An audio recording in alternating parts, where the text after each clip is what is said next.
महाराष्ट्राचे माननीय मुख्यमंत्री श्री देवेंद्रजी फडणवीस यांनी आपलं मनोगत व्यक्त करावं अशी मी त्यांना विनंती करते.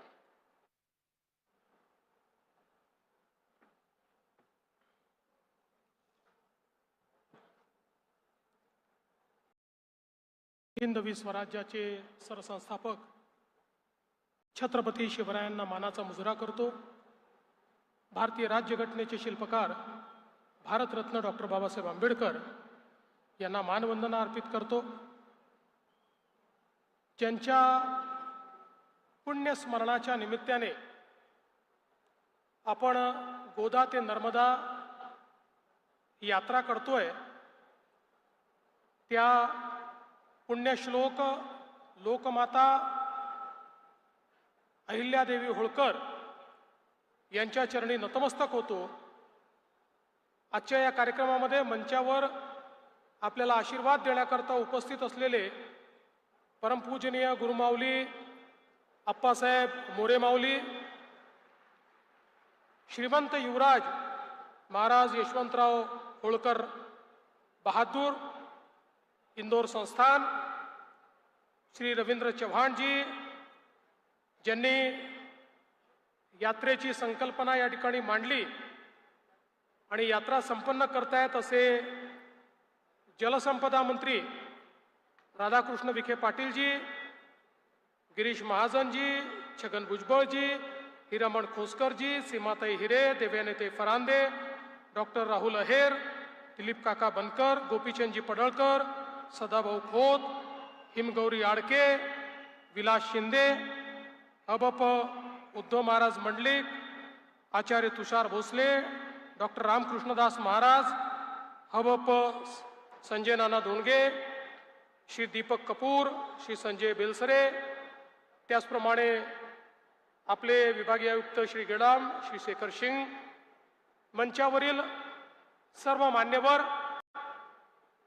आणि या ठिकाणी मोठ्या संख्येने उपस्थित असलेल्या सर्व माता भगिनी आणि बंधूंनो,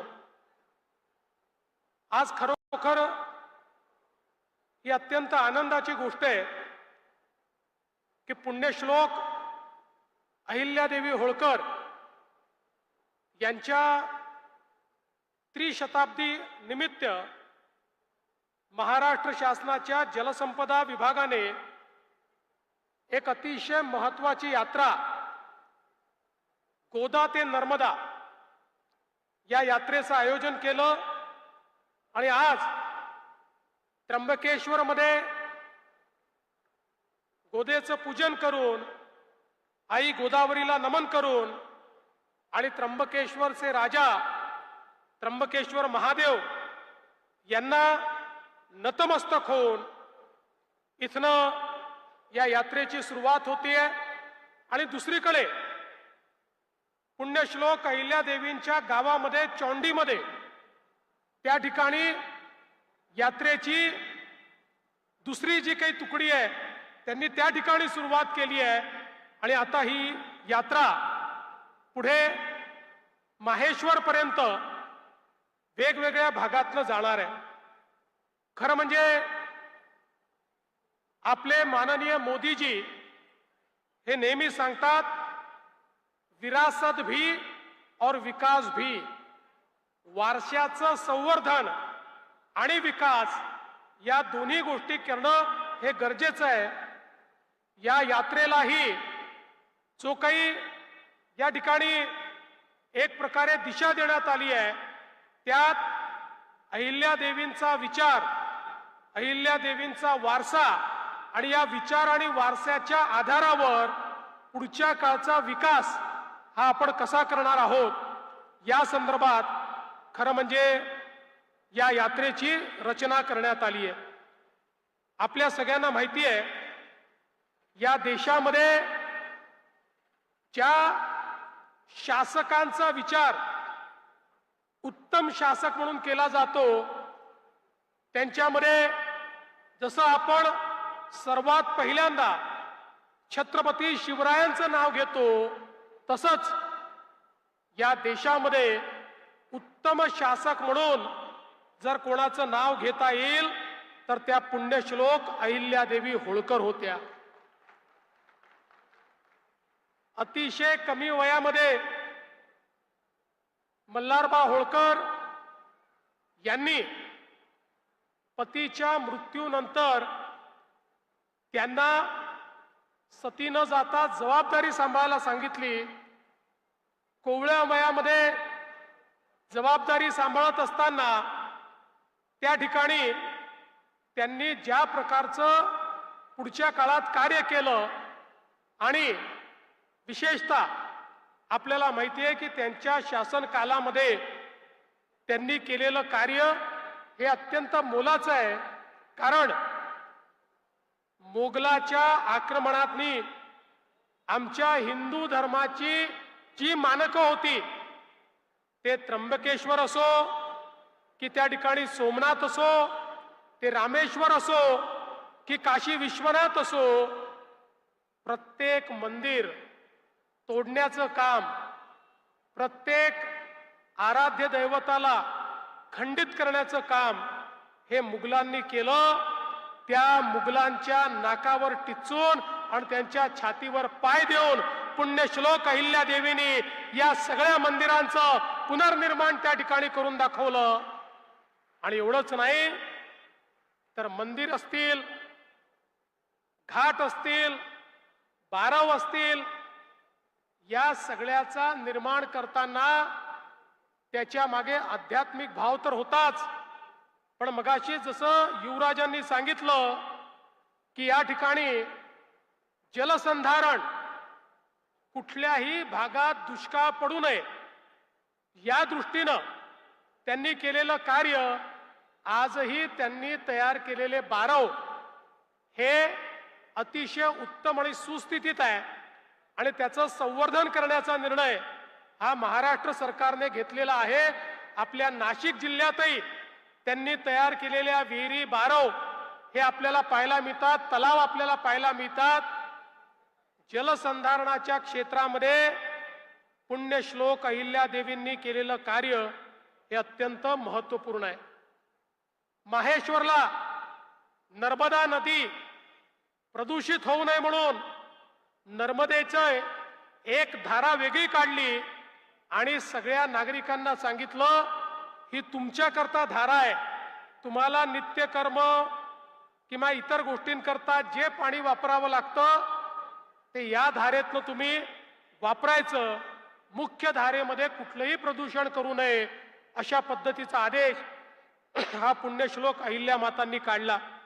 आणि म्हणूनच आपल्या नद्यांचं महत्व, गंगा गोदावरीचं महत्व, यमुनेचं, नर्मदेचं महत्व जाणणाऱ्या पुण्यश्लोक अहिल्यादेवी होत्या.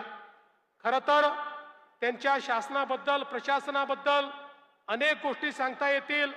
विशेषतः महिलांच्या शिक्षणापासनं तर रोजगारापर्यंत माहेश्वरमध्ये त्या ठिकाणी माहेश्वर साडीच्या माध्यमातून रोजगाराची निर्मिती करून आमच्या महिलांना सक्षम करणाऱ्या आणि त्याचबरोबर पहिल्यांदा संपूर्ण महिला सैनिकांची तुकडी ही तयार करणाऱ्या देखील पुण्यश्लोक अहिल्या माता होत्या. आमच्या गरीब वनवासी आदिवासींना मुख्य धारेमध्ये आणणाऱ्या देखील पुण्यश्लोक अहिल्यादेवी होत्या. आणि खऱ्या अर्थानं अतिशय उत्तम अशी कायदा आणि सुव्यवस्था कशा प्रकारे राखता येईल याचं उदाहरणही त्यांच्याच माध्यमातून आम्हाला मिळत होतं. आणि म्हणून आज ज्यावेळी आपण राज्यकारभार चालवतो त्यावेळी छत्रपती शिवराय असतील किंवा पुण्यश्लोक अहिल्यादेवी होळकर असतील, यांचा विचार आणि यांचा वारसा हे जर आपण जपलं तरच आपण शाश्वत विकासाच्या दिशेने जाऊ शकतो.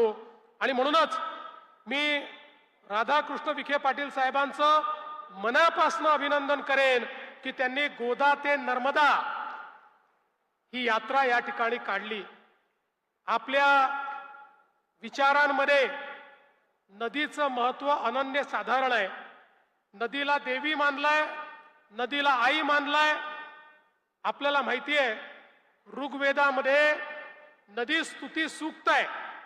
ज्या सूक्तामध्ये आमचे ऋषीमुनी हे नदीशी चर्चा करतायत, नदीशी बोलतायत. आणि त्यातनं नदीचं पावित्र्य काय आहे, नदीचं महात्म्य काय आहे, आईप्रमाणे नदी आम्हाला कसं जीवन देते, ईश्वराप्रमाणे नदी कसं आमचं पालन पोषण करते, यासहित आपल्या देशातल्या प्रमुख नद्या, त्यांची भौगोलिक परिस्थिती, या सगळ्या गोष्टी आपल्याला नदीस्तुती सूक्तामध्ये त्या ठिकाणी पाहायला मिळतात. आणि आपल्या संपूर्ण वेद संस्कृतीमध्ये नदीला अनन्यसाधारण महत्त्व दिलेलं आहे. म्हणूनच आज गोदा ते नर्मदाच्या माध्यमातून पाणी असेल, जलसंवर्धन असेल, जलसंधारण असेल, या प्रत्येक गोष्टीचं त्या ठिकाणी त्याची पुनरुक्ती करत लोकांमध्ये त्याचं जागरण करण्याचा प्रयत्न आपण करतो.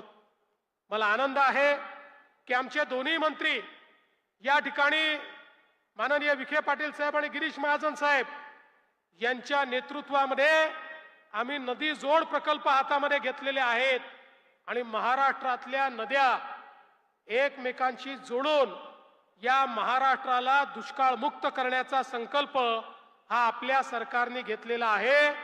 पुढच्या काळामध्ये महाराष्ट्राच्या कुठल्याही भागामध्ये कुठेही त्या ठिकाणी आपल्याला दुष्काळ दिसणार नाही.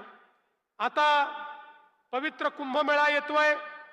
या कुंभमेळ्याच्या निमित्ताने देखील आमचा पहिला भर कशावर असेल तर आमची गोदावरी ही निर्मल वाहिली पाहिजे आणि ती अविरल वाहिली पाहिजे.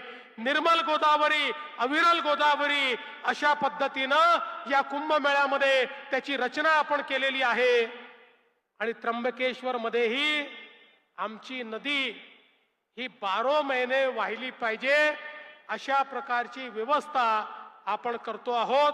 मला विश्वास आहे की या यात्रेच्या माध्यमातून केवळ आमच्या गोदावरी आणि नर्मदा, जसं मगाशी सांगितलं, आमची गोदावरी ही एक प्रकारे महाराष्ट्र, छत्तीसगड, तेलंगणा, आंध्र प्रदेश या सगळ्या राज्यांची जीवन वाहिनी आहे.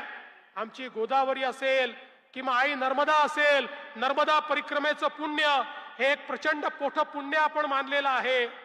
या दोघांच्या साक्षीने निश्चितपणे हा गोदा ते नर्मदा परिक्रमेचा कार्यक्रम अत्यंत यशस्वी होईल आणि पुढच्या काळामध्ये जलसंधारणाचं कार्य जे आपण हातामध्ये घेतलंय ते लोकसहभागातून पूर्ण करून पुण्यश्लोक अहिल्यादेवी यांच्या विचारांना आणि त्यांच्या वारशाला आपण या ठिकाणी नमन करू हा विश्वास व्यक्त करतो आणि माझं बोलणं संपवतो.